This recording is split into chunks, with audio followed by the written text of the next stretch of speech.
Our conversations today have been about making that perfect connection. And the Federal Communications Commission plays a vital role in the connection between consumers and the industry. We're fortunate today to have two key FCC stakeholders here to discuss this connection and also how the FCC is helping to add value to toll-free. So please join me in welcoming to the stage Dan Kahn and Scott McCool.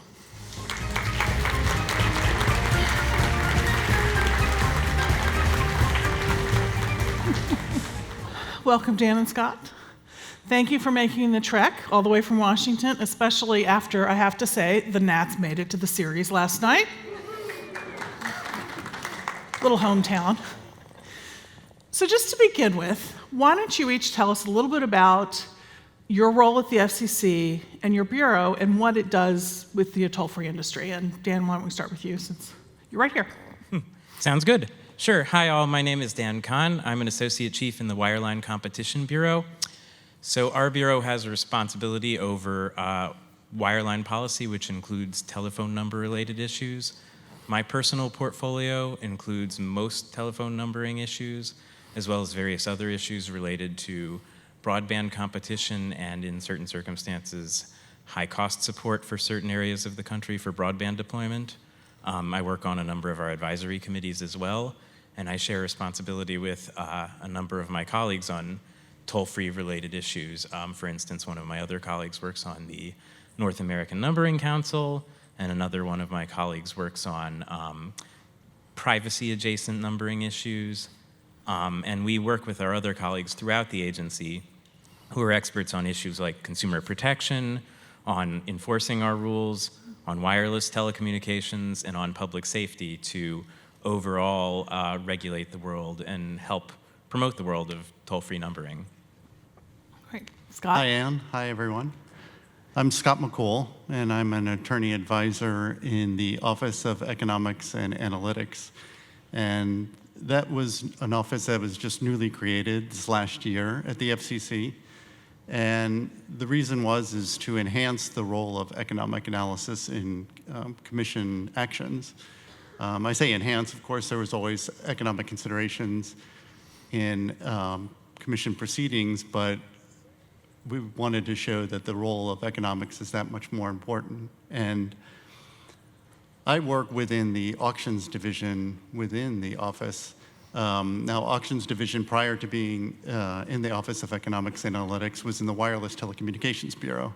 And that was because FCC auctions basically started auctioning wireless spectrum. And we started that, I think it was 25 years ago. And since then have run over 90 wireless spectrum auctions.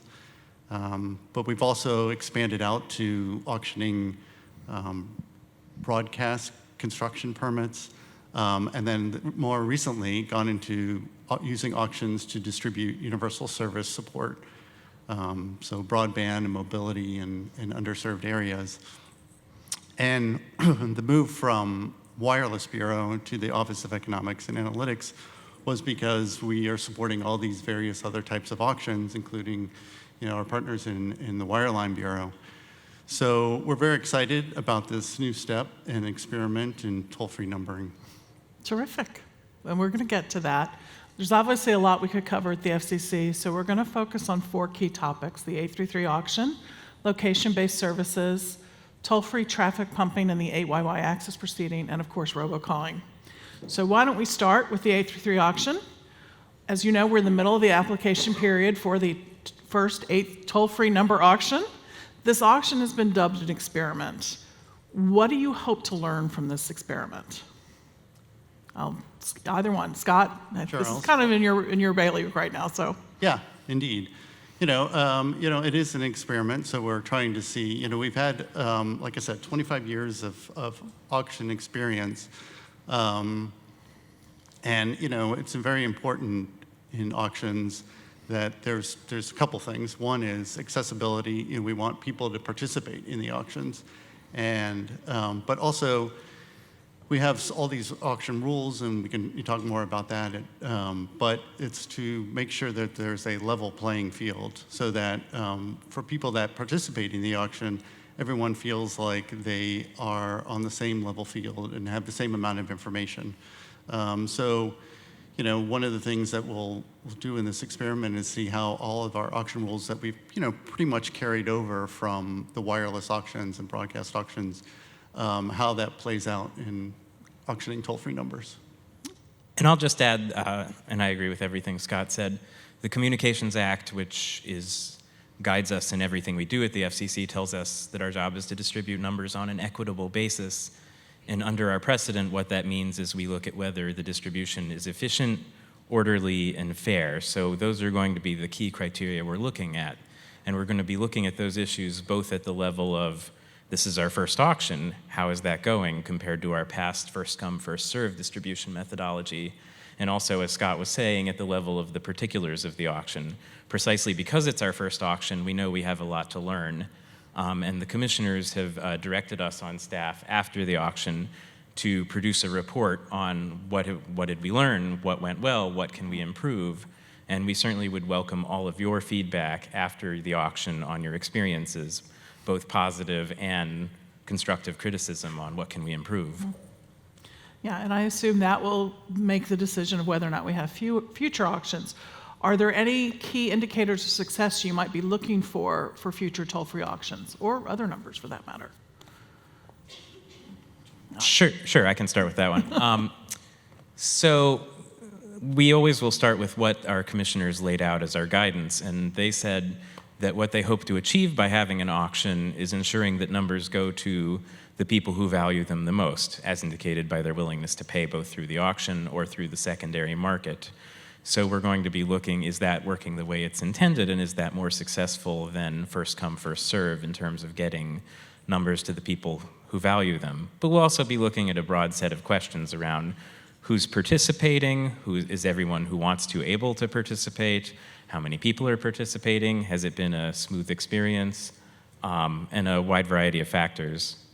Scott, you obviously have a lot of experience with auctions, so I'm eager to hear what you have to say. Yeah, so I'll just add that, I think in our wireless spectrum auctions, there's a tendency by some to immediately look at the dollar figure that's associated with the auction. And, that to some may be an indicator of success or not, but it kind of misses the bigger point, which is that the auction is there to allocate it to, like Dan said, to the people that value it the most. So, like in a wireless auction, and it would also pertain here, there may be some markets that, bring in higher dollar figure, but that sort of hides the point that, someone in the middle of Iowa certainly needs the spectrum and so it has access to the spectrum, and that's just as important to the allocation of the spectrum.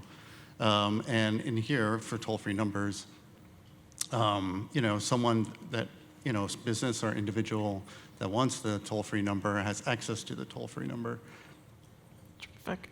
Now, there has been some concern in the industry that this will lead to speculating on toll-free numbers, like it did in the domain service. Is that a concern? Well, so a few things on this question, and it's an interesting question. Certainly our hope, as the commission has said, is that as a result of the auction, the numbers will go to the people who value them the most, as through the effect of the market, through both the bidding process and through the secondary market for the numbers that are eligible for the auction afterwards.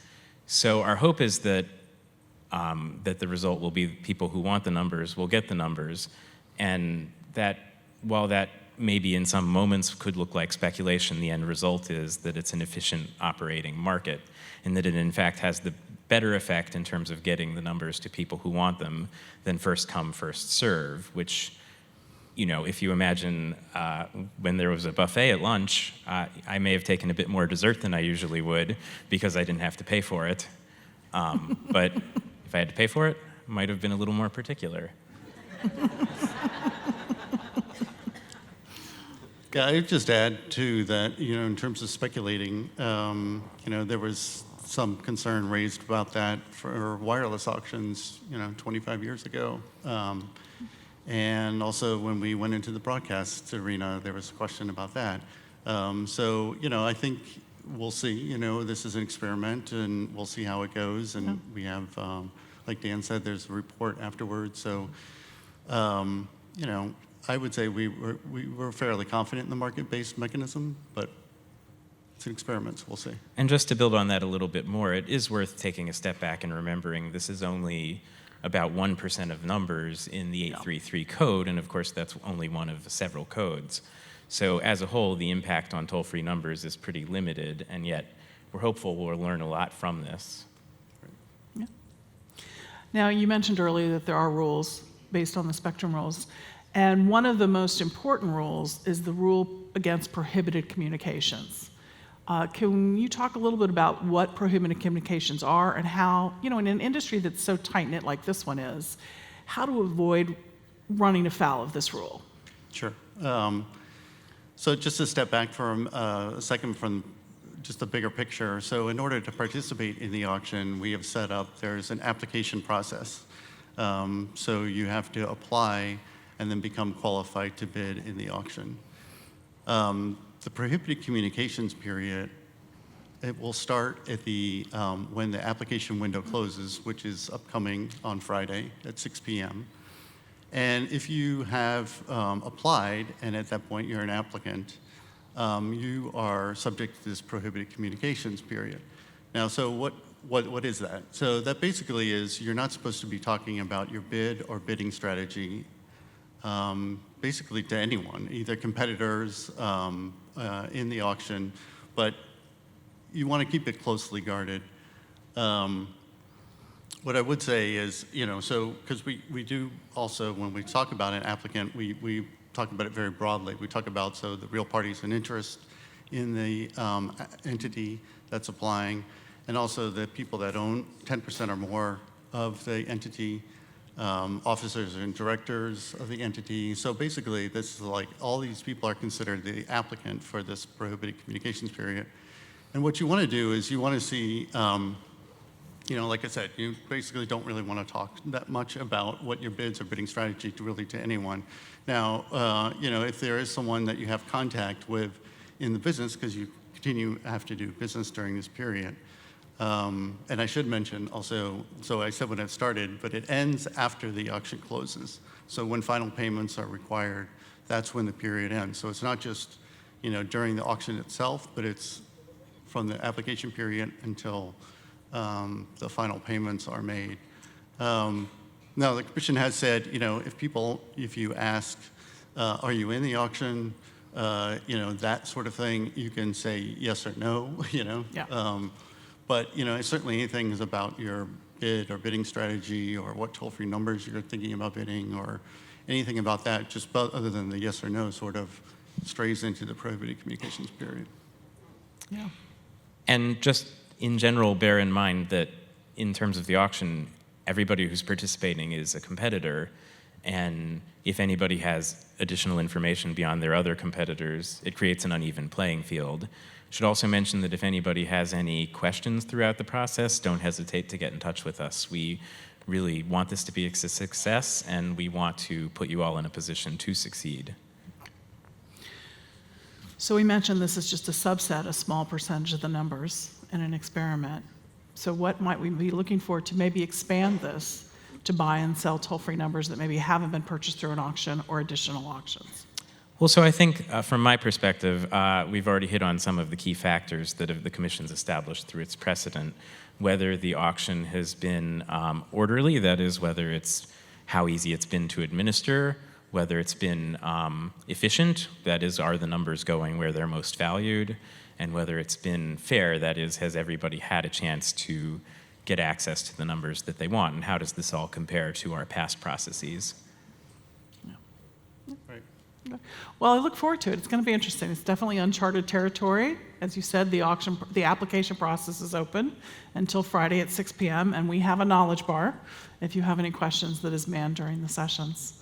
So why don't we move on to location-based services, or LBS as it's known, and I think, Dan, this is kind of in your wheelhouse. Now, many toll-free applications require the caller's general physical location in order to route the call, such as shared use numbers. Location routing also allows a regional company to exclude calls from outside its service area, preventing that company from having to unnecessarily pay for the call. And these types of routing rely on location-based services to complete the calls. Now, for wireless calls made to toll-free numbers, LBS uses the more general tower-based or course data, rather than the more personal GPS data that's used for emergency services. And recently, in response to reported misuse of GPS location data, wireless carriers have stopped forwarding location-based information to telecom carriers. And this action has led to an increase in misrouted calls and a general decline in quality of service, negatively impacting the value of toll-free. I know several companies have been in, I've seen the ex partes, to meet with you on discuss the distinction between course data used for routing calls and GPS data and the improper use. Is there anything the FCC can do to help get the wireless carriers to continue providing course location data to properly route calls? So thanks. And this issue is before the FCC via a petition filed by 800 Response. So this is, so I can't comment on what the FCC may or may not do with regard to this issue in the future. That said, what I can say is this is an important issue. We recognize for your industry and for industry as a whole and for the public, and it's something we take seriously and have staff actively looking at, and would be happy to speak with anybody who wants to continue to meet with us on the subject. Yeah, and people are welcome to come in and meet with you or file filings in support or. Absolutely. Absolutely. We welcome and are very informed by meetings. And in fact, I think, turning from that issue just more broadly, I think one of the benefits of attending this event for me has been to learn from all of you about what issues are important to you. So we know that we sit in offices in Washington, D.C. and don't see all of the issues you all are seeing out in the field. So we want to hear from you, both via meetings or telephone meetings, if that's easier, and of course, written filings in the relevant dockets. Yeah, and it's been my experience, you like hearing from the parties you don't normally hear from all the time to learn about the other facets of the industry. That's exactly right. We learn especially from people who we don't see quite as often. Good, so encourage people to continue those conversations. Also want to talk a little bit about the 8YY access proceeding and toll-free traffic pumping. Now, I know the FCC recently adopted the rules to counteract access stimulation where there are high termination rates, and you reduce the financial incentives for carriers to engage in those schemes by requiring that access stimulating local providers, rather than long-distance providers, be financially responsible for covering the cost of incoming traffic. Now, in toll-free, this script is flipped, where the subscriber pays for the originating access charges, but has no control over those charges. And this can create an incentive for carriers to pump traffic at toll-free through the high-cost routes. Now, you have an active proceeding on this dealing with the toll-free origination. Now that you've done the other piece of it, what's the status on the 8YY access proceeding, and can you focus on toll-free originating access charges? So this is a very important issue for us at the Commission. We know that access stimulation is a serious problem that impacts both industry and ratepayers, and to the detriment of the system as a whole. So as you said, it's an issue on which we've been very active and released a final order recently and issued a proposal in the toll-free space last year. It's an issue that's, I can't speak to what the Commission may or may not do in the future. I can't get ahead of my bosses. I will say that this is an important issue that we're actively looking at. Okay, and again, we'd encourage people to come in and chat with you? Always. Okay. Now, I understand we're in an open proceeding and it's still active, but can you assure our audience that whatever the FCC does in this proceeding, that toll-free calls will remain toll-free to the caller? Yes, absolutely. Nothing the Commission has proposed in its proposed rulemaking last year would result in toll charges to consumers. Okay. So I know it's not economics, sorry. Okay, let's touch base on robocalling, which I know is one of the big issues for your chairman and for the Senate, and probably for anybody who's ever been at home during the day and received a lot of calls. And the technology in toll-free traffic pumping is very similar to that used to place robocalls. But unlike traffic pumping, where they're trying to get a machine or something to just keep the call going, robocallers are actually trying to reach a person and either sell something or, in many cases, defraud. Now, the mass amount of robocalls that people receive, you could tell by the chuckle in the room, it leads to people not answering their calls. They don't answer the phone anymore. And robocallers often spoof caller ID in impersonating businesses by spoofing their toll-free number. So tell us a little bit about what the FCC is doing to help consumers be certain that when they answer the phone, it's actually the calling party that it says on the caller ID. Sure, this is, as our chairman has said, our top consumer protection issue. And I have to say, this is the rare moment where I wished I were getting a robocall so I could hold up my phone and show it off. I'm sure somebody out here will get one through the course While of I'm this talking panel. right now, Yeah. I'm quite sure that's true. Because it is such an annoyance and more, it can impose fraud and other issues. It's something we're very active on. So just to mention a few of our policy-making efforts, the chairman has set a goal for top voice carriers to implement what's called STIR/SHAKEN by the end of this year. Now, STIR/SHAKEN is a call authentication. Please don't ask me to spell it out, but it's a call authentication system so that when somebody originates a call, that call is handed from party to party. That call is verified by so that each party in the chain knows that it's legitimate and not from a problematic source. So we're very hopeful that this already is having an effect and will continue to improve in its effect as it expands its role in the field. Relatedly, the Commission has proposed policy-making changes that would allow carriers to block certain calls that are not certified. And if the top carriers aren't able to implement voluntarily STIR/SHAKEN in time, the Commission has left itself the option of imposing a requirement to adopt STIR/SHAKEN. Additionally, Congress, through what's called the Ray-Bombs Act, directed us to update our rules around truth in caller ID, and we did that, so that now, to modernize our rules, those rules extend to calls that originate overseas, because we know that non-US originated calls are an important source of robocalling challenges. And it also extends to non-traditional voice sources, including non-interconnected VoIP, as well as text messages. Yeah, okay.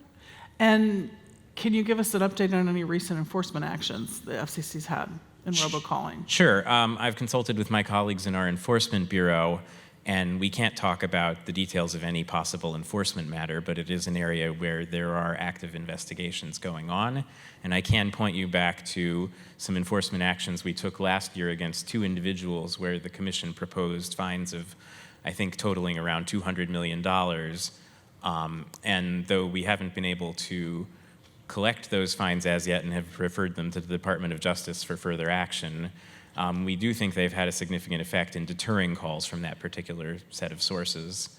And our colleagues in the Enforcement Bureau are very active in consulting with our partners at the FBI, at the Department of Justice, at the Federal Trade Commission, and in states, all with the goal of stopping this very significant problem. Yeah, I think this is one of those issues that the entire telecom industry can get behind and wanting to solve. I may not agree on how, but I think everybody would like these calls to stop. So, in closing, just one final question. In keeping with our theme of making the perfect connections, please give us your thoughts on how you see the FCC and your role at the FCC helps make those connections between the industry and the consumer.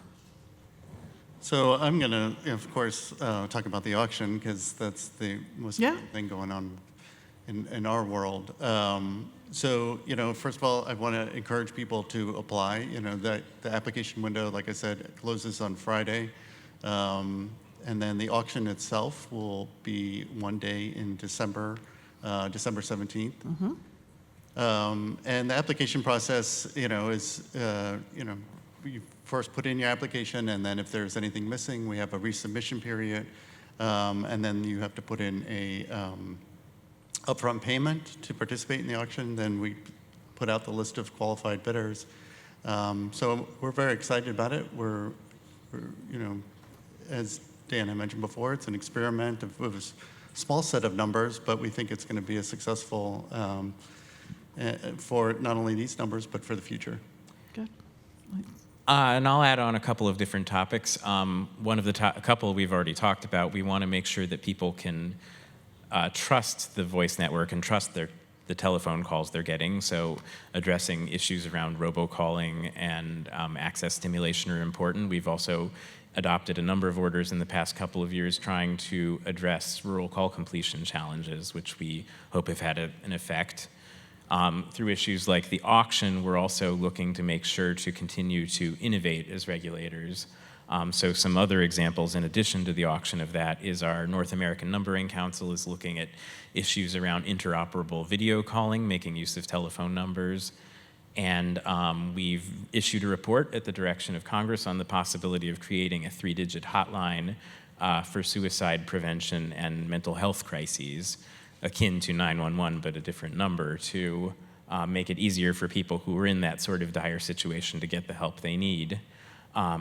We also work hard to, I heard one of the speakers, a couple of the speakers this morning mention regulatory friction, and we're certainly, and challenges that regulation can impose. We certainly try to be very mindful of that, and our chairman is committed to reducing regulatory barriers, especially ones that hinder the deployment of new services and new facilities to benefit the public. We've reduced regulations and streamlined regulations around issues like accounting and business data services in the broadband space. Just to mention briefly, we've also adopted a number of reforms to modernize our approach to poll attachments, to our Restoring Internet Freedom proceeding, to deploying broadband to apartment buildings, to issues around the IP transition, all with the goal of making it easier to get people the services they want. Terrific. Well, I look forward to the auction. I think it's going to be an exciting time, and maybe next year we'll be talking about, and in the past tense, of what a success it was. Please join me in thanking Scott and Dan.